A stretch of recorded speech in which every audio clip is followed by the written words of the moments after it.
National highway number 40 থেকে ডাইনে রাস্তা ধরে 10 কিলোমিটার গেলেই ব্রহ্মপুর। মোড়টা আসার কিছু আগেই আদিত্যকে জিজ্ঞেস করলাম, কিরে, তোর জন্মস্থানটা একবার ঢু মেরে যাবি নাকি? সেই যে ছেড়েছিস, তারপর তো আর আসিসনি। তা আসেনি, বলল আদিত্য। 29 বছর। অবশ্যই আমাদের বাড়িটা নির্ঘাত এখন ধ্বংসস্তূপ। যখন ছাড়ি তখনই বয়স ছিল প্রায় 200 বছর। স্কুলটারও কি দশা জানি না। বেশি সংস্কার হয়ে থাকলে তো চেনাই যাবে না। ছেলেবেলার স্মৃতি ফিরে পাবো এমন আশা করে গেলে ঠকতে হবে। তবে হ্যাঁ, নগাখুড়োর চায়ের দোকানটা এখনো থাকলে গলাটা একটু ভিজিয়ে নিলে মন্দ হয় না।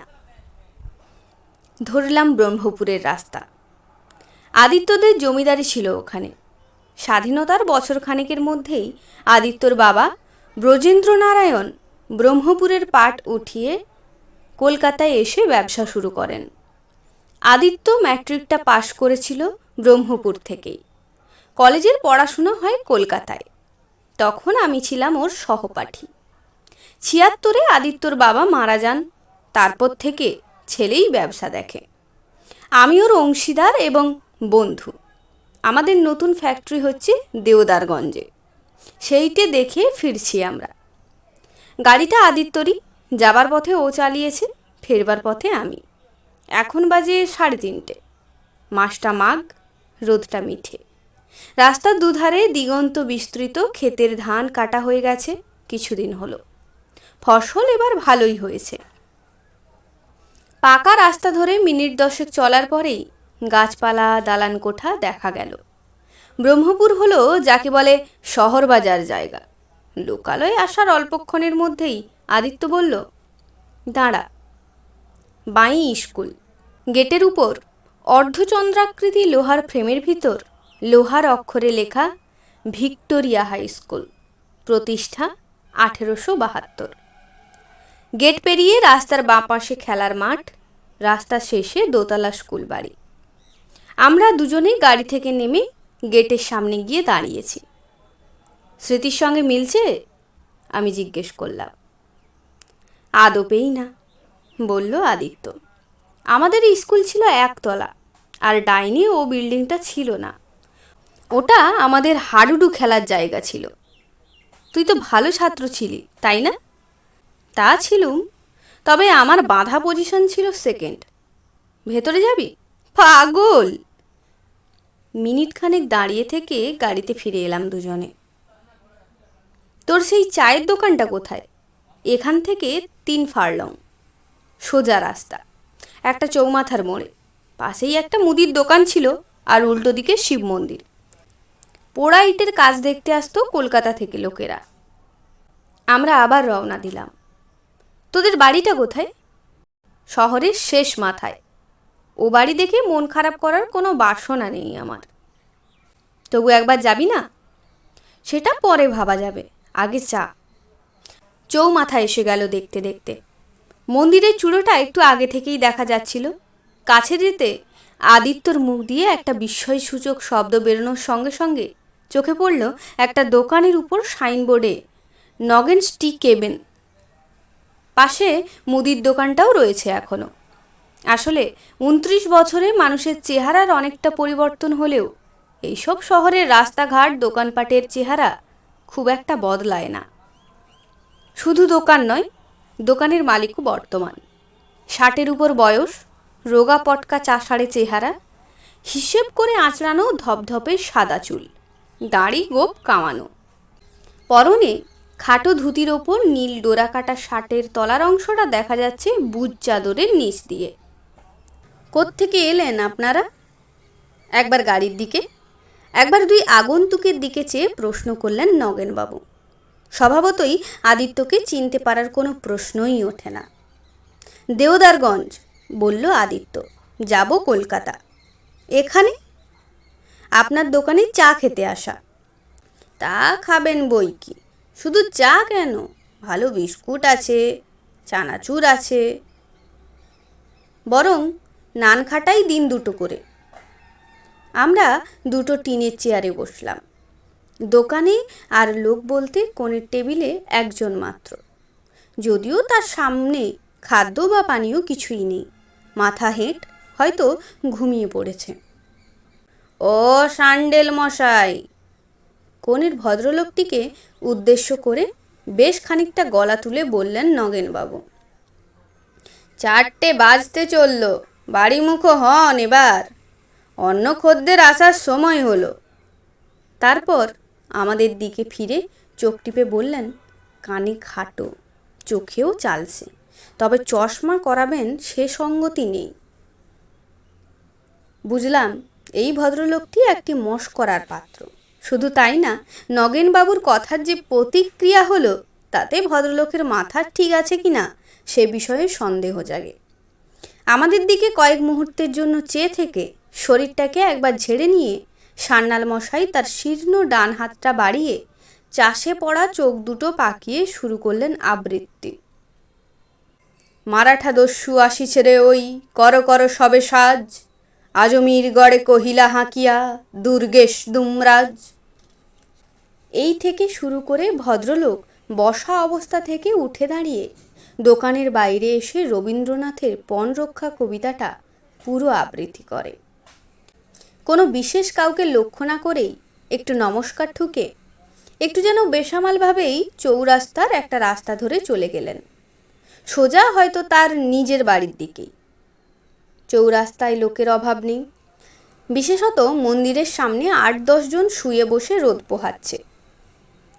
কিন্তু আশ্চর্য এই যে তাদের কারুরই এই আবৃত্তি শুনে কোনো প্রতিক্রিয়া হলো না। ব্যাপারটা যেন কেউ গ্রাহ্যের মধ্যেই আনলো না। আসলে পাগলের প্রলাপের বেশিরভাগটাই বাতাসে হারিয়ে যায়, তাতে কেউ কান দেয় না। পাগল আরও ঢের দেখেছি, তাই ঘটনাটাকে আমার মন থেকে ঝেড়ে ফেলতে কোনো অসুবিধা হলো না। কিন্তু আদিত্যর দিকে চেয়ে বেশ একটু হকচকিয়ে গেলাম। তার চোখ মুখের ভাব পাল্টে গেছে। কারণ জিজ্ঞেস করাতে সে কোনো জবাব না দিয়ে নগেনবাবুকে প্রশ্ন করলেন, ভদ্রলোক কে বলুন তো, করেন কি?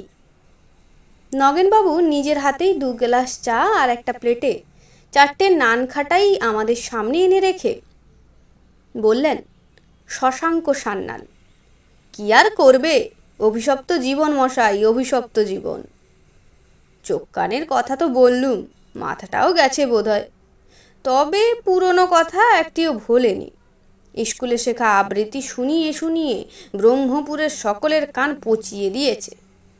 স্কুল মাস্টারের ছেলে, বাপ মরেছে অনেক কাল, সামান্য জমি জমা ছিল, একটিমাত্র মেয়ের বিয়ে দিতে গিয়ে তার বেশিরভাগটাই গেছে। বউও মরেছে 5 বছর হলো। একটি ছেলে ছিল, বিকম পাস করে চাকরি পেয়েছিল কলকাতায়, মিনিবাস থেকে পড়ে মারা গেছে গত বছর। সেই থেকেই কেমন যেন হয়ে গেছে। কোথায় থাকেন? যোগেশ কোবরেজ ছিলেন ওর বাপের বন্ধু, ও তারই বাড়িতে একটা ঘরে থাকেন। ওরা দুবেলা দুটি খেতে দেন। আমার এখানে এসে চা বিস্কুট খান ওই কোণে বসে, পেমেন্টটিও করা চাই, কারণ আত্মসম্মান বোধটি আছে পুরো মাত্রায়।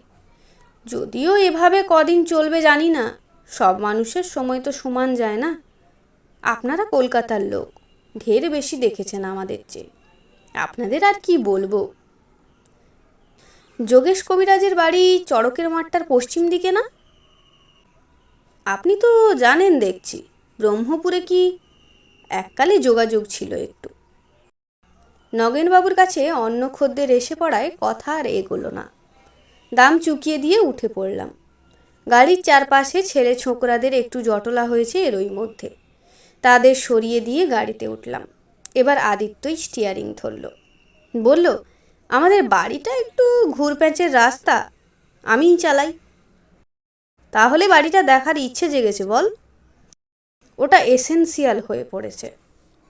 তাকে দেখে মনে হলো আদিত্যকে জিজ্ঞেস করেও ওর মত পরিবর্তনের কারণটা এখন জানা যাবে না। ওর স্নায়ুগুলো যেন সব টান টান হয়ে আছে। আমরা রওনা দিলাম। চৌমাথার পূবের রাস্তা ধরে কিছু দূর গিয়ে ডাইনি বাঁয়ে খান কয়েক মোড় ঘুরে অবশেষে একটা উঁচু পাঁচিল ঘেরা বাড়ির পাশে এসে দাঁড়ালাম। নহবতখানা সমেত জীর্ণ ফটকটায় এসে পৌঁছতে আরেকটা মোড় নিতে হলো। চারমহলা বাড়িটা যে এককালে খুবই জাঁদরেল ছিল সেটা আর বলে দিতে হয় না, যদিও এখন অবস্থাটা কঙ্কালসার। হানাবাড়ি হলেও আশ্চর্য হব না। বাড়ির গায়ে লটকানো একটা ভাঙা সাইনবোর্ড থেকে জানা যায় একটা সময় কোনো এক উন্নয়ন সমিতির অফিস ছিল এখানে, এখন একেবারে পরিত্যক্ত। ফটক দিয়ে ঢুকে আগাছায় ঢাকা পথ দিয়ে আদিত্য গাড়িটাকে নিয়ে গিয়ে একেবারে সদর দরজার সামনে দাঁড় করালো। চারিদিকে জনমানবের চিহ্ন নেই, দেখে মনে হয় বছর দশেকের মধ্যে এ তল্লাটে কেউ আসেনি।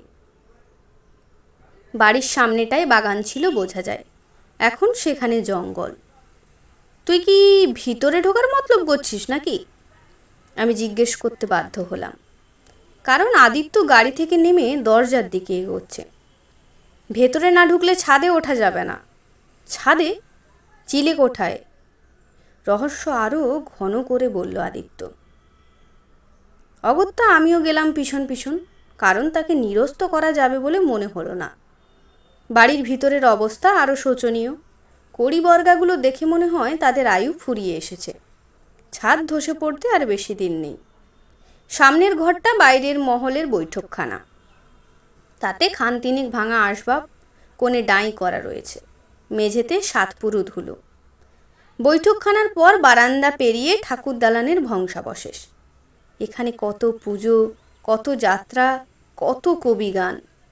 পাঁচালী আর কবির লড়াই হয়েছে, তার গল্প আদিত্যর কাছে শুনেছি। এখন এখানে পায়রা, ইঁদুর, বাদুড় আর আরশোলার রাজত্ব।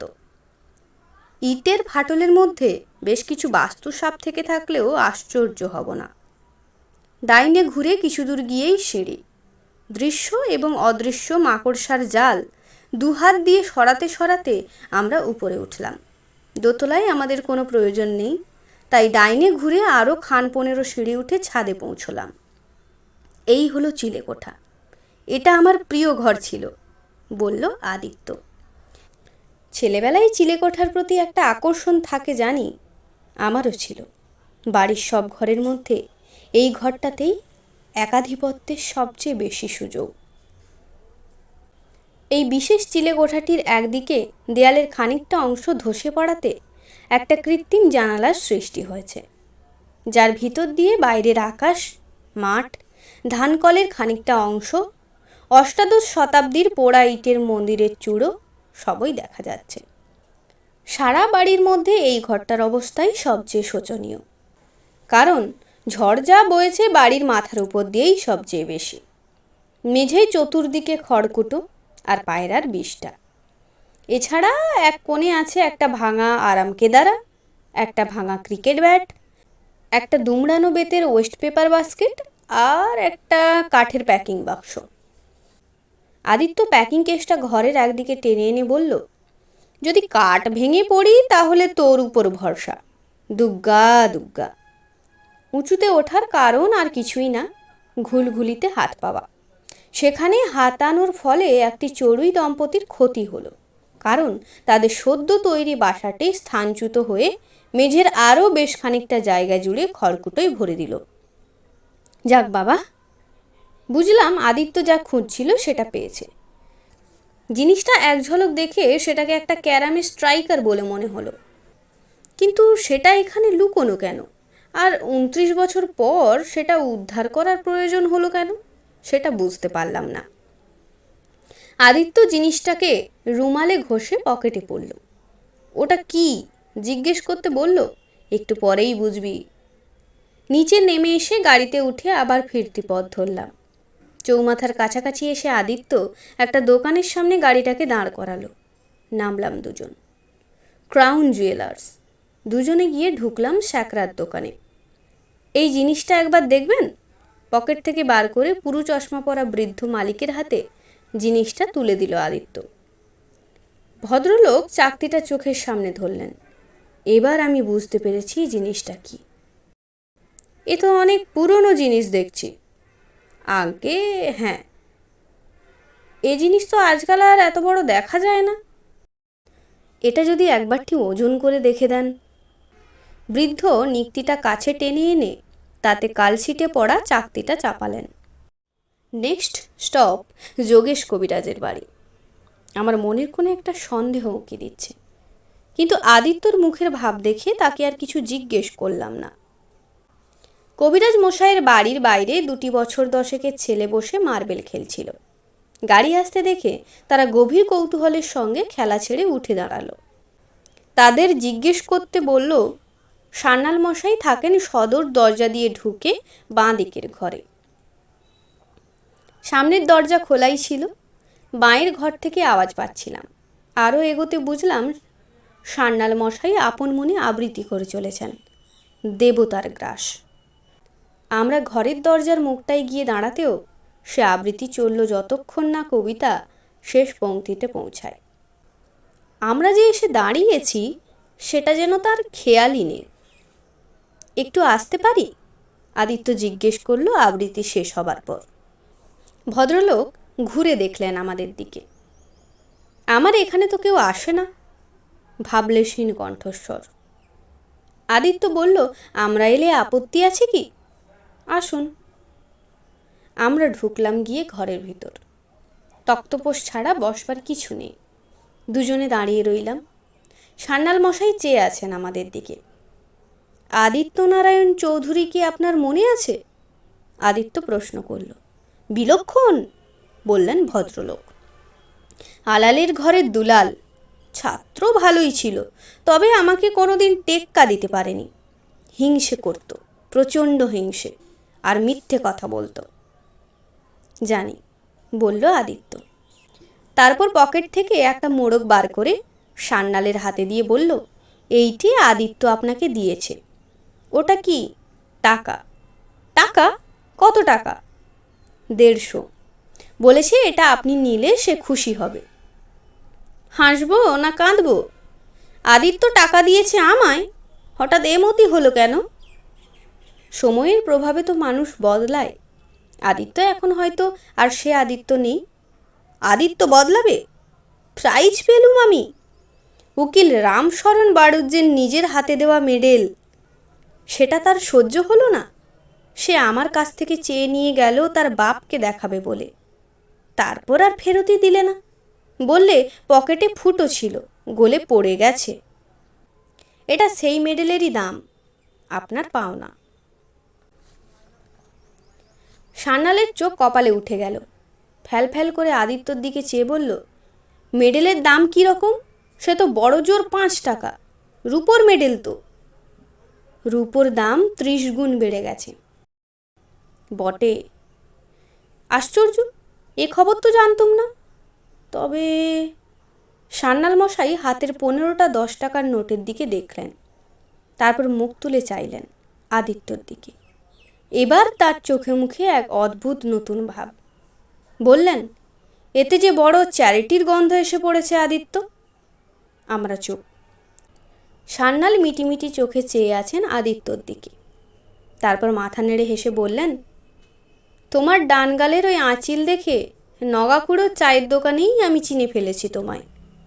আমি বুঝেছি তুমি আমায় চেনোনি, তাই সেই প্রাইজের দিনের কবিতাটাই আবৃত্তি করলুম, যদি তোমার মনে পড়ে। তারপর যখন দেখলুম তুমি আমার বাড়িতেই এলে, তখন কিছু পুরনো ঝালনা ঝেড়ে পারলুম না। ঠিকই করেছ, বলল আদিত্য। তোমার প্রত্যেকটা অভিযোগ সত্যি, কিন্তু এ টাকা তুমি নিলে আমি খুশি হব। হুম, মাথা নাড়লেন শশাঙ্ক সান্যাল। টাকা তো ফুরিয়ে যাবে আদিত্য, বরং মেডেলটা যদি থাকতো তাহলে নিতুম। আমার ছেলেবেলার ওই একটি অপ্রিয় ঘটনা আমি ভুলে যেতুম মেডেলটা পেলে। আমার মনে আর কোনো খেদ থাকতো না। চিলেকোঠাতে 29 বছর লুকিয়ে রাখা মেডেল, যার জিনিস তার কাছেই আবার চলে এলো। এতদিনেও তার গায়ে খোদাই করা লেখাটা ম্লান হয়নি, শ্রীমান শশাঙ্ক সান্যাল, আবৃত্তির জন্য বিশেষ পুরস্কার 1948।